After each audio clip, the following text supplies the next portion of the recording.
Пятница не повод сбавлять темп, а шанс наметить следующий шаг и закрепить успех. Вы уже оценили риски и перспективы. Теперь время смотреть дальше, строить планы и верить в свои горизонты.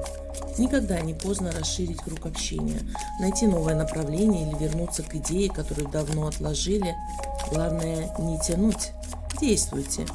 Путь уже начался, и впереди открываются реальные возможности. А подсказка вам в помощь.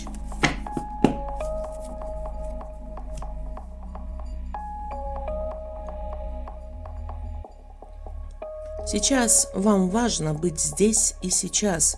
Жизнь – это не прошлое и не будущее, это сейчас. Не теряйте жизнь в гонке за будущим или сожаление о прошлом. Пусть во благо.